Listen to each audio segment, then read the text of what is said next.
नमस्कार, मी श्रीकांत उमरीकर. आपण पाहतात अनलायझर. लाईक करा, शेअर करा, सबस्क्राईब करा.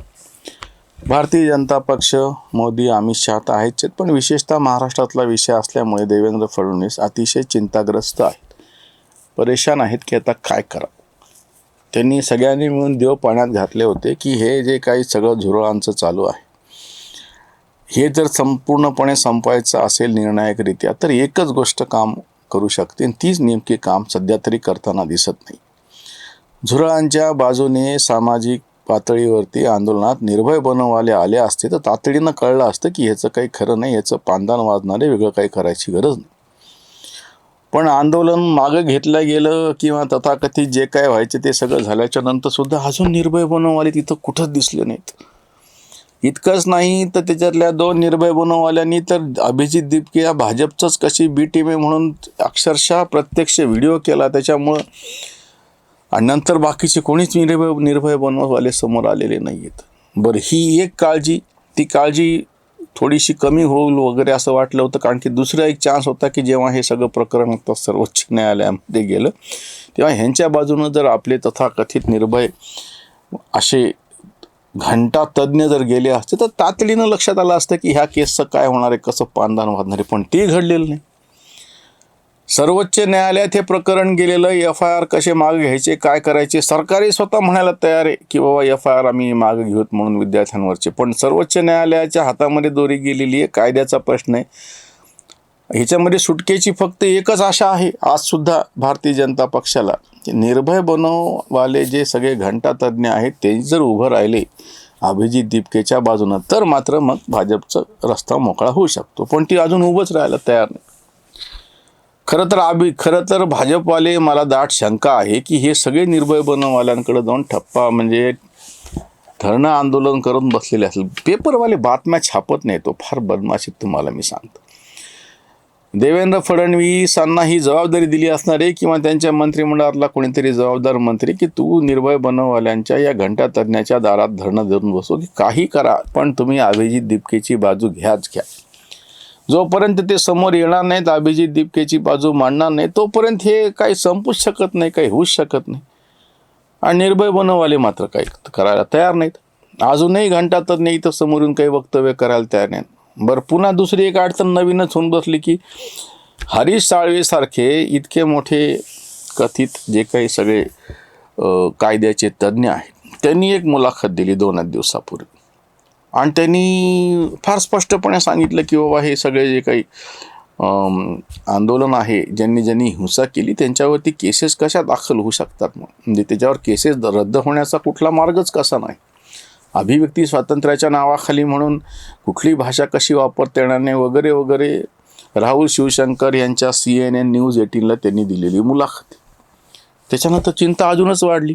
खरं तर हरीश साळवे, मी मुलाखत फार बारकाव्यानं सगळी ऐकली. मला इतकी आशा होती की हरीश साळवे एकतरी वाक्य असं म्हणतील की ह्या केसचं जे काही व्हायचं आहे त्याच्यासाठी स्पष्टपणे जोपर्यंत महाराष्ट्रातले घंटा तज्ज्ञ सर्वोच्च न्यायालयामध्ये उभं राहत नाहीत तोपर्यंत ह्याचा निकाल लागू शकत नाही.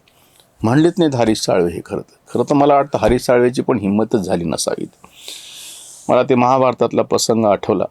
भगवान श्रीकृष्णांनी युद्धामध्ये कोणाची बाजू घ्यायची म्हणून त्यांच्या महालामध्ये अर्जुन तातडीनं गेला आणि पायाशी बसून राहिला, कारण की भगवान झोपलेले होते. दुर्योधन गेला आणि तो मात्र डोक्याशी बसून राहिला. डोळे उघडल्या पहिल्यांदा भगवान श्रीकृष्णाच्या नजरेला अर्जुन पडला. त्यांनी विचारलं की तुला काय आहे? त्यांनी सांगितलं युद्ध आहे आणि याच्यासाठी तुमची मदत पाहिजे. आता भगवान म्हणाले की एक तर मी आहे, दुसरीकडं माझं 18 अक्षौहिणी सैन्य आहे, त्याच्यातलं तुला काय पाहिजे? ते म्हणजे मला काहीच नको तुमच्याशिवाय. दुर्योधन खुश, तो म्हणले मला तुमची गरजच नाही, तुमचं 18 अक्षौहिणी सैन्य पाहिजे. अर्जुनाला माहीत होतं की भगवान आपल्या बाजूला असलं तर आपल्याला बाकी काही गरजच नाही, आपण सहज जिंकू शकतो. त्याच पद्धतीनं ज्यांच्या बाजूनं सामाजिक आंदोलनामध्ये निर्भय बनववाले असतात, ज्या खटल्यामध्ये निर्भय बनववाले आमचे घंटा तज्ज्ञ असतात तिथं खात्रीनं पराजय ठरलेलं आहे. त्या आंदोलनाचं खात्रीनं वाटोळ होईल ठरलेलं आहे. म्हणजे ते महाभारतातलं जे आहे ना ते त्या काळातलं आहे. आता काय चालू आहे, आपलं कलियुग चालू आहे. मग कलियुगामध्ये ही जी ताकद मिळालेली आहे निर्भय बनववाल्यांना घंटा तज्ज्ञाला, ते जिथं असतील त्या ठिकाणी पराभव ठरलेलाच आहे. आणि त्याच्यामुळे शत्रूचे सगळे त्यांच्याकडं धरणं देऊन बसलेले असतात की तुम्ही काही करा आणि आमच्या शत्रूची बाजू घ्या. देवेंद्र फडणवीस, त्याच्यानंतर नरेंद्र मोदी, अमित शहा, भाजपवाले, मोहन भागवत सगळे देव पाण्यात घालून बसलेले आहेत की कधी एकदा आमचे घंटातज्ञ ह्या अभिजित दीपकेन, काँक्रोच जनता या झुरळांची बाजू घेतात कोर्टामध्ये. बाकी तर सार्वजनिक आंदोलनाचं तर गेलं निघून सगळं. तेव्हाच बाजू घ्यायला पाहिजे होती. आंदोलन तर तेव्हाच निघालं असतं, पण यांनी घेतली नाही. आणि तो जो धोका झाला, अभिजित दीपकेची बाजू निर्भय बनववाल्यांनी जाहीररित्या येऊन न घेतलेल्यामुळे सगळ्यात मोठी अडचण निर्माण झाली. तरी बरं थोडंसं पुण्यामध्ये हालचाल त्यांनी करून पुढचा रस्ता कसा बंद होईल याचे सगळे प्रयत्न केले होते. पण का कुणास ठाऊक त्यांनी कच खाल्ली, कुठं परदेशात जाऊन बसलेत काय मला कळायला काय मार्ग नाही. पण प्रत्यक्षामध्ये निर्भय बनववाल्यांनी जाहीरपणे काँक्रोच जनता पार्टीच्या आंदोलनाची बाजू घेतली नाही. आणि आता जेव्हा न्यायालयामधला प्रकरण आलेलं आहे, खरं तर सगळे चर्चा करायला लागलेत. आधी तर असं वाटलं होतं सगळ्यांना की सरकारने स्वतःच सांगितलेलं की खटले मागे घेऊत म्हणून. पण आता अडचण अशी आहे की प्रत्यक्षामध्ये सरकार म्हणलं तरी खटले मागं होत नाहीत, गृहमंत्री म्हणलं तरी खटले मागं होत नाहीत, पंतप्रधान म्हणले तरी खटले मागं होत नाहीत.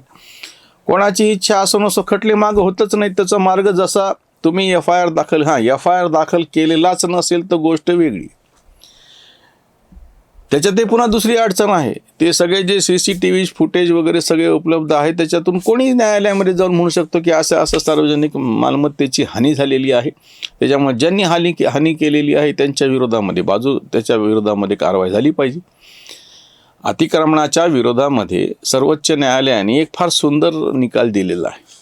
जेव्हा त्या नॅशनल हायवेच्या राष्ट्रीय महामार्गाच्या बाजूला एक थडगं दिसलं उत्तर प्रदेशमध्ये, तिथून ते प्रकरण सगळं सुरू झालं. त्या माणसाने तक्रार केली की असं कसं काय तयार होतं, कारण की हायवेसाठी तर जागा आधीपासून अतिक्रमित केल्या होत्या. ते कळल्याच्या नंतर सुप्रीम कोर्टाने जे जजमेंट दिले त्याच्या बाबतीमध्ये रेल्वे आणि नॅशनल हायवे राष्ट्रीय महामार्ग यांच्या मार्गातली म्हणा किंवा त्यांच्या जागेतली अतिक्रमणं काहीही न विचारता तातडीनं जिल्हाधिकाऱ्यांनी काढून घ्यायची तक्रार आल्याच्या नंतर. 15 दिवसात आम्हाला त्याचा रिपोर्ट करायचा की हे अशा पद्धतीचं अतिक्रमण असल्याची तक्रार आली होती किंवा आमच्या निदर्शनामध्ये आलं होतं, आम्ही ते काढले म्हणून. खटले पिटले काहीच नाहीत. न्यायालयात जाणं नाही, कागज नाही दिखाएंगे तर दाखवूच नका, कागद मागितलेत नाहीत कोणी. ज्या पद्धतीने हे असं एक अतिशय कडक असा निर्णय सर्वोच्च न्यायालयाने दिलेला आहे अतिक्रमणांच्या बाबतीमध्ये. रेल्वेच्या बाजूचे अतिक्रमण मुंबईचं तर सगळ्यांना प्रकरण माहिती आहे. वांद्रेच वस्तीच्या वस्ती अख्खी गल्लीच्या गल्ली होती रेल्वेत, म्हणजे रेल्वेचे रूळ त्याच्यामध्ये लपून गेलेले. उत्तर प्रदेशमध्ये असं झालेले रूळ बाहेर दिसतात, नंतर ते एका वस्तीत गेलेत, पुढं कळायला मार्गच नाही. त्याच पद्धतीने आता ही जी गोष्ट आहे की ज्यांनी हिंसा केली त्याच्यावर गुन्हा दाखल होणार, त्याच्यावरती काही चर्चाच नाही. म्हणजे किती भयानक आहे. आता स्वतः सरकार म्हणते, अगदी बिहारच्या राज्य सरकारने आदेशही काढून पाहिला की जे विद्यार्थी आहेत आणि त्यांच्यावरती गुन्हे दाखल होणार नाहीत. पण सरकारचं काही चालत नाही ना इथं. कायद्याचा असा जो पेच प्रसंग उभा राहिलेला आहे की जे प्रत्यक्षामध्ये हिंसा करताना, गुन्हे करताना, सार्वजनिक मालमत्तेचं नुकसान करताना आढळतील त्याच्या विरुद्धचा पुरावा. आता त्यांनी ते फेस रिकग्निशन असं जे ॲप डेव्हलप केले त्याच्यातून तर त्यांनी जुने हिस्ट्री शीटर तर शोधून काढलेच आहेत. पण आता हे जे सगळे नवीन आहेत, ह्या सगळ्या नवीन ह्याच्यावरती त्यांनी प्रत्यक्ष जी हिंसा किंवा जाळपोळ केलेली आहे त्याच्यामध्ये जर ते आढळले तर ते सुटतच नाहीत. अगदी काही जणांना असं वाटलं होतं की बाबा जे मायनर आहेत, लहान आहेत, 18 वर्षापेक्षा कमी आहेत, ते तरी सुटतील. तसंही नाही आहे. ह्याच्यामधून कोणी सुटू शकत नाही. आता एकच मार्ग आहे, मी तर म्हणलं ना, याच्यामध्ये सुटण्याचा एकच मार्ग आहे. जर घंटातज्ञ सर्वोच्च कारण सगळं म्हणजे त्यांना कळतं जास्त. म्हणजे आपल्याकडच्या सरन्यायाधीशाला, आपल्याकडच्या हरीश साळवेसारख्या वकिलांना, कोणाचंही नाव घ्या तुम्ही, यांना जे कळत नाही ते आमच्या घंटातज्ञांना कळतं. ज्यांनी कधी कुठल्याच खटल्यासाठी कोर्टाची पायरी प्रत्यक्ष जजच्या समोर उभे राहिलेले नाहीत, असे जे काही आमच्याकडचे घंटातज्ञ, त्यांचा जो काही उल्हास आहे सगळा सल्ला द्यायचा, ते जोपर्यंत ह्याच्या बाबतीत काही वक्तव्य करत नाही तोपर्यंत निर्णायकरित्या ह्याचं काहीच होऊ शकत नाही. उद्या कोर्ट काहीतरी निकाल देईल, त्यांना शिक्षा होईल. जसं दिल्लीच्या दंग्यामध्ये उमर खालिद आणि शर्जील इमाम हे मोठ्या मरातबमध्ये सध्या सरकारच्या ताब्यामध्ये आहेत ना, जेलमध्ये, आणि ते जामिनावर सुटलेले नाही आहेत. तशाच पद्धतीनं आता हे सुद्धा जे काही काँग्रेस जनता पार्टी वगैरे वाले आहेत, झुरळं वगैरे आहेत, ते पण एखाद्या वेळेस 5-10 वर्षासाठी असे अडकून बसतील. त्याच्यातनं फार काही होणार नाही. पण जोपर्यंत हे घंटातज्ञ त्याच्यामध्ये येणार नाही, जोपर्यंत त्याच्यावरती आपलं वक्तव्य समोर ठेवणार नाही, तोपर्यंत काही ह्या निकालाचं काही, ह्या प्रकरणाचं काही पुढं म्हणजे काय म्हणता येईल त्याच्यावरती पडदा पडू शकत नाही, त्याचा निकालच लागू शकत नाही. सगळ्यात महत्त्वाची गोष्ट म्हणजे म्हणून देवेंद्र फडणवीसांनी देव पाण्यात घातलेले आहेत. नरेंद्र मोदी आणि अमित शहानी त्यांच्यावरती जबाबदारी सोपवलेली, आम्हाला गुप्त सूत्र आणि आमची जी खास सूत्र आहेत अंदाजाची माहिती दिलेली.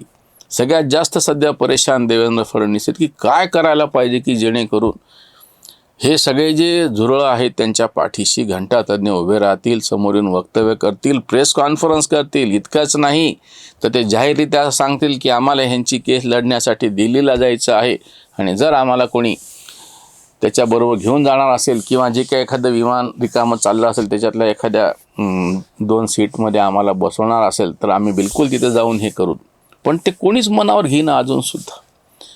म्हणजे ही जी काही गंभीर परिस्थिती निर्माण झालेली तिला कसं टॅकल करायचं, खरं तर त्याच्यासाठी एखादी समिती नेमावी असे आम्ही देवेंद्र फडणवीस यांना जाहीर ह्या अनलायझर न्यूजच्या माध्यमातून सुचवतो आहोत.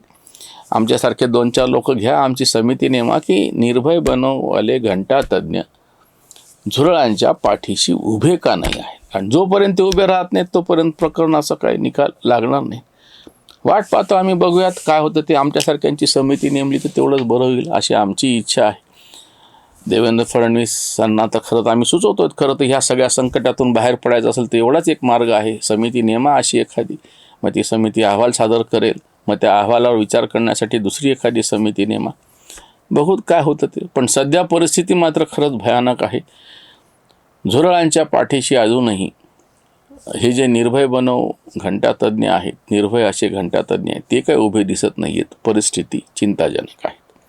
इथेच थांबूयात कारण की दुसरं काही पर्यायचं नाही आपल्याकडं, थांबावंच लागेल. लवकरात लवकर सगळ्या निर्भय अशा घंटातज्ञांना सुबुद्धी हो आणि ते झुरळांच्या पाठीशी उभे राहो. इथेच थांबूयात. धन्यवाद. धर्मजागृतीचा विधायक बुरुज